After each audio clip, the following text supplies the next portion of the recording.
皆さん、こんにちは。優しい日本語ポッドキャストへようこそ。さくらです。今日は、人生に悩んでいる人にぴったりの物語、秋の新しい道をご紹介します。これは、100年以上も昔、1903年のある女性のお話です。人生のどん底で、自分の力で未来を切り開いた、一人の強い女性の勇気の物語。それでは、始めましょう。その年、秋という女性は、ある田舎町で、二人の息子と一緒に暮らしていました。彼女の人生は、まるで出口のない暗いトンネルの中にいるようでした。お金はほとんどなく、特別な技術もありません。さらに、彼女の肌の色が原因で、周りの人々から差別を受けることもありました。結婚生活も決して幸せではありませんでした。彼女は自分の人生が完全に行き詰まってしまったと感じていました。ある日、秋は夫のたけしに離婚したいと伝えました。夫はその結婚が自分の望んだものではなかったと認め、家を出ていくことに同意しました。彼は遠くの町で牧師、つまり教会の先生になると言いました。しかし、彼は秋に全てを話しませんでした。彼には一緒になる予定の女性がいたのです。そして家を出ていくとき、彼は家にあったお金のほとんど全てを持って行ってしまいました。秋は二人の息子と一緒に空っぽの家に残されました。お金も希望も何もありませんでした。しかし、秋は背が高く、とても意志の強い女性でした。彼女はここで終わりにするわけにはいかない、と決意しました。彼女はもう一度ゼロから自分の人生を始めることにしたのです。彼女は自分自身にこう言いました。私は今まで歩いてきた道とこれから歩くはずだった道に満足できない。だから私はその道から外れて新しい方向へ進むことを決めた。でも、どうやって？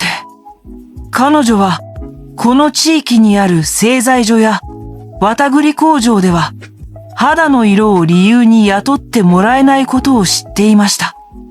だから彼女は自分の仕事を自分で作らなければなりませんでした。彼女は計画を立て始めました。ある日の朝早く、まだ暗いうちに彼女は家を出ました。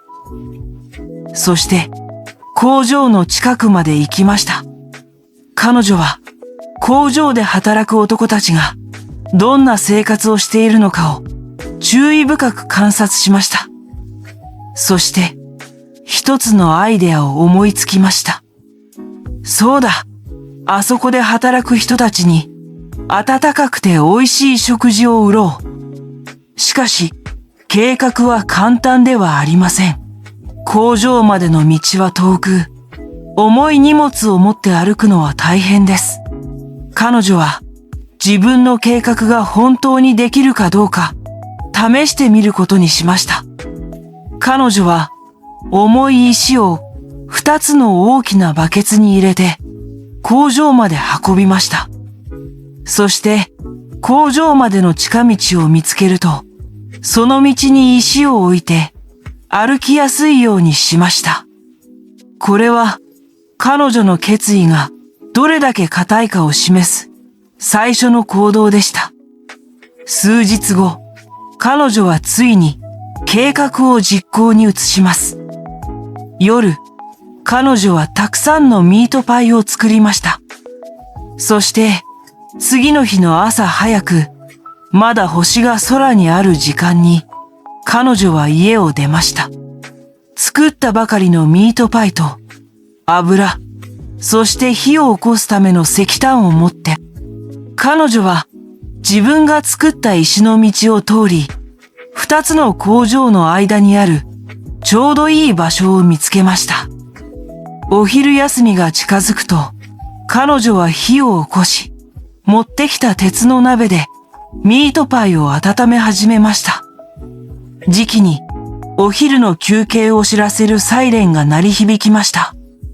工場から出てきた男たちは自分たちのお弁当を持っていました。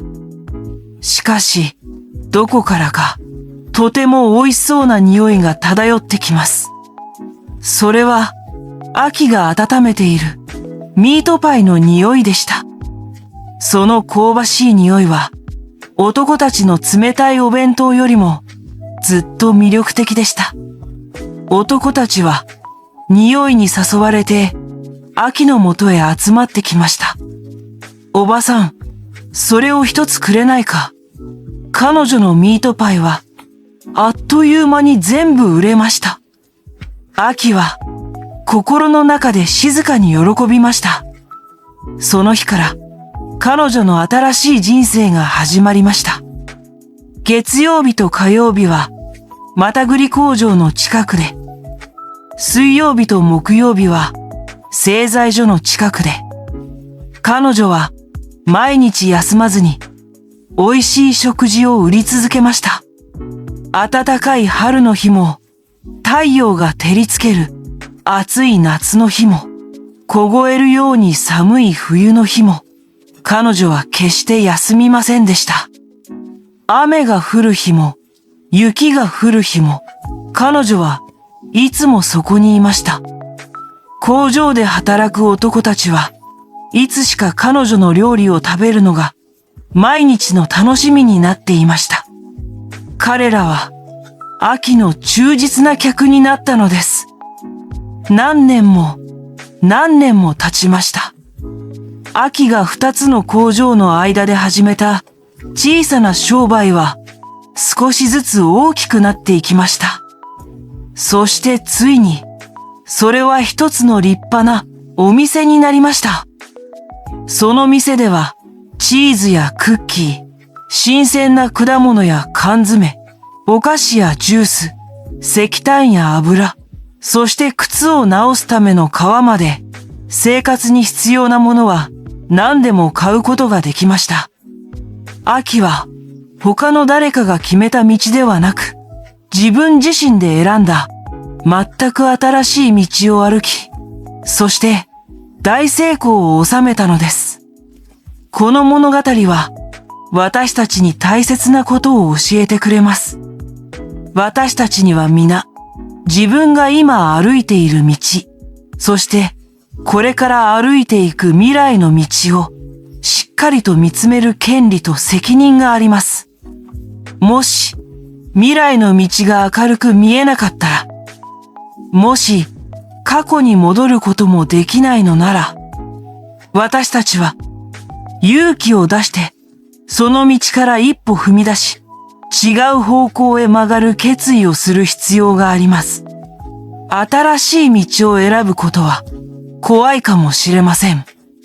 でも、秋のように必要なものだけを持って新しい一歩を踏み出しましょう。もし、その新しい選択がまたダメだったとしても、心配しないでください。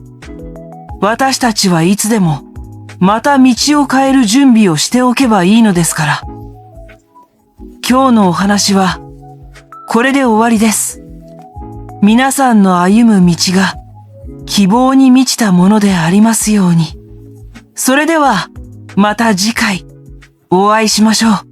さようなら。